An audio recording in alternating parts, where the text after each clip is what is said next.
Selamat siang, Dok. Selamat siang, Dok.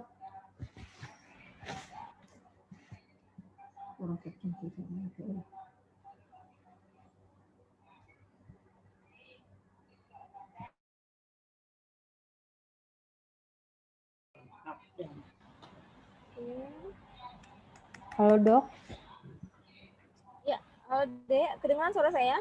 Dengar, Dok. Ya udah, yuk kita mulai aja ya. Iya, baik. Ini Dok izin Ya, merekam pertemuan hari ini ya, Dok. ya boleh. Baik. Ini keluarganya Daryl.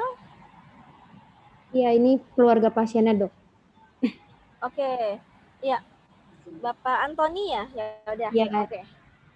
yang ada di sini ibunya, Dok. Ibu Meli. Oh, ibunya. Oke, Ibu. Ya, perkenalkan Ibu. Ya, saya Dr. Rani, spesialis mata. Kebetulan saya dosen pembimbingnya dari Daryl, Bu. Oke, ini karena si Darylnya kan deadline waktu ya untuk kegiatan ini, jadi saya mohon izin, saya sekarang posisinya sedang di perjalanan, jadi masih di dalam mobil, nggak apa Bu ya? Oke, ya. Mohon izin kami nanti melakukan edukasi ya Bu ya, nanti dipresentasikan oleh Daryl ya Bu ya. Oke, ya silakan Daryl. Baik, Dok. Baik, Bu. Seperti yang sudah saya bicarakan sebelumnya di pertemuan pertama, bahwa saya hari ini akan melakukan edukasi atau menjelaskan lebih lanjut mengenai permasalahan yang ada. Nah, berdasarkan pertemuan pertama kemarin di keluarga Ibu itu, saya sudah menggunakan metode namanya USG, Bu, di mana saya melihat urgensi, keseriusan, dan pertumbuhan dari sebuah masalah. Nah, di situ saya menemukan bahwa masalah yang menjadi prioritas utama untuk diselesaikan adalah jarangnya olahraga di keluarga Ibu, di mana hal itu dapat berpengaruh lebih lanjut mengenai penyakit keturunan yang ada di keluarga Ibu, yaitu stroke, Bu, di mana itu ada di keluarga Bapak A dan juga dari keluarga Ibu kan. Nah, saat hari ini saya akan menjelaskan mengenai stroke, Bu. Nah, sebelumnya apakah Ibu sudah tahu stroke itu apa? Tahu apa, Bu? Bisa coba dijelaskan yang Ibu tahu mengenai stroke? Itu kan maksudnya itu kadang agak tidak berfungsinya kadang sebagian anggota tubuh. Iya.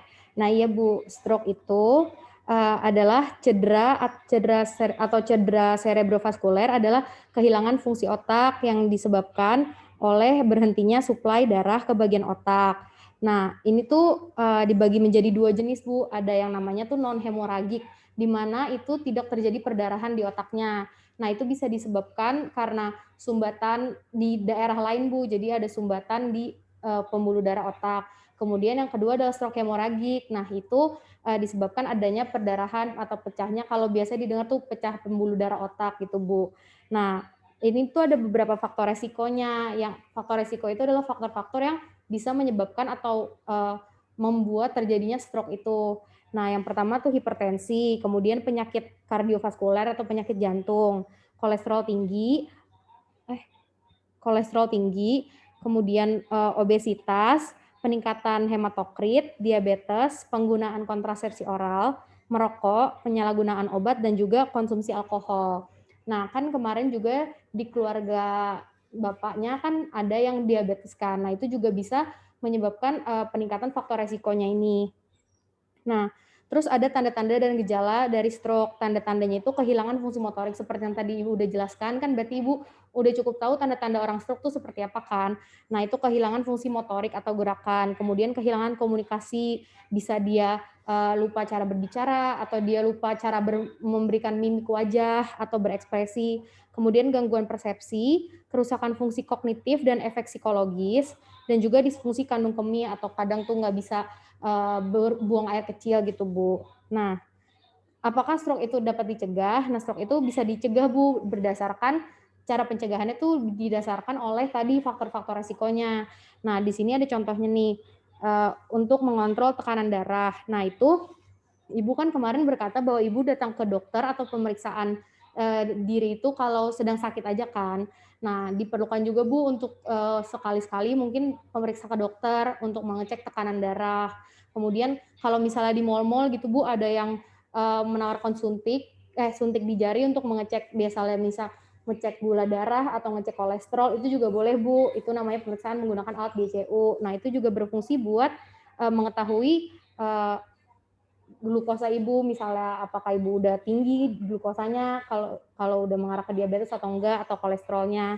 Nah kemudian juga olahraga Bu. Nah olahraganya ini, kalau olahraga yang mencegah stroke itu berdasarkan University of Columbia atau sumber yang saya baca, itu olahraga yang disarankan adalah olahraga selama 30 menit sehari atau dalam 5 hari dalam seminggu, atau 2,5 jam olahraga intensitas rendah seminggu. Contohnya tuh kayak gimana? Seperti ibu menyapu, itu kan intensitas rendah. Kemudian mungkin berjalan keliling komplek, jadi itu 30 menit dalam 5 hari gitu Bu, dalam seminggu. Kemudian juga makan makanan yang banyak serat, mengandung serat. Kemudian mengontrol kolesterol ya Ibu, jadi jangan makan makanan yang banyak lemak, seperti itu. Nah, kemudian lanjut pencegahan stroke itu ada 2 Bu, pencegahan primer dan pencegahan sekunder. Nah, kan di keluarga ibu ini di keluarga inti ibu ini kan belum ada yang terkena stroke, tidak ada yang terkena stroke kan Bu. Nah, kita berarti di sini melakukan pencegahan primer, di mana dengan cara mencegah faktor-faktor resikonya dan juga untuk mendeteksi dini. Terus gimana cara mendeteksi dini serangan stroke Bu? Nah, itu pakai ada dari Kemenkes menyarankan segera ke RS. Segera itu ketika orang itu senyumnya itu tidak simetris atau mencong sebelah. Kemudian G-nya gerak separuh anggota tubuh itu melemah, jadi tiba-tiba lemas setengahnya biasanya. Kemudian bicaranya aneh gitu, tidak jelas, tiba-tiba nyeletuk gitu Bu. Kemudian tangannya tuh mengalami kebas. Kemudian juga rabun dan juga sakit kepala yang hebat, yang tidak biasa. Nah, prinsip dari penanganan stroke ini sendiri, ketika ibu udah atau ibu atau orang-orang di sekitar ibu ada yang mengalami gejala seperti itu harus segera dibawa ke RS Bu, karena kalau berdasarkan Kemenkes, gejala stroke ini tuh harus ditangani kurang dari 4,5 jam, di mana 2 jam itu adalah jarak perjalanan ke rumah sakitnya, dan 2,5 jamnya itu adalah penanganan di rumah sakitnya. Kalau misalnya tidak ditangani secepat itu, nanti keadaan stroke-nya bisa memperparah Bu, seperti itu. Nah, dari penjelasan saya berarti yang ibu bisa lakukan di keluarga ibu adalah ibu udah bagus kemarin kan makan masakannya yang sehat, kemudian di keluarga untuk berhenti merokok, misalnya bapak masih merokok, kemudian untuk olahraga juga perlu Bu, mungkin tidak perlu berlari, tidak perlu olahraga yang berat-berat, tapi cukup jalan aja Bu selama 30 menit. Seperti itu. Apakah ada yang ingin ditanyakan Bu? Apakah Ibu udah mengerti dari penjelasan saya? Sudah. Baik Dok, mungkin sudah selesai edukasinya. Maaf Dok, belum dinyalakan mic-nya. Ya, terima kasih banyak ya Ibu gitu ya. Nggak ada yang mau ditanya Bu tentang tadi edukasi tentang pencegahan stroke. Kita sih bukan mengobati ya Bu ya. Kita kan pengennya sehat selalu ya gitu ya. Jadi kita berusaha mencegah. Jadi ini kita berusaha pendekatan dokter keluarga Bu. Jadi masyarakat itu tidak selalu harus ke rumah sakit atau ke klinik gitu, tapi nanti ada dokter keluarga mungkin di sekitar rumah ibu gitu. Jadi dokter keluarga itu maksudnya mencakup biar keluarga itu selalu sehat gitu. Kalau ke rumah sakit atau ke klinik berarti kan udah sakit Bu ya. Oke. Ya, saya harap selalu sehat selalu ya Bu ya.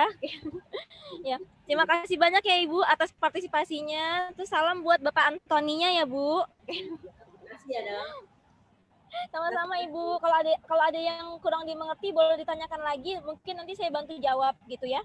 Saya bisa bantu jawab kalau ada yang Bapak Antoni atau Ibu bingung gitu mau ditanyakan, boleh via Daril, nanti saya bantu menjawabnya. Oh iya. Oke Bu, ya. Ya. Terima kasih banyak ya Ibu. Ya, sehat selalu Bu. Ya. Terima kasih. Baik Dok, terima kasih Sudah ya banyak Des, Dok. saya Ya. leave meeting ya. Baik Dok, terima kasih banyak. Ya, sama-sama.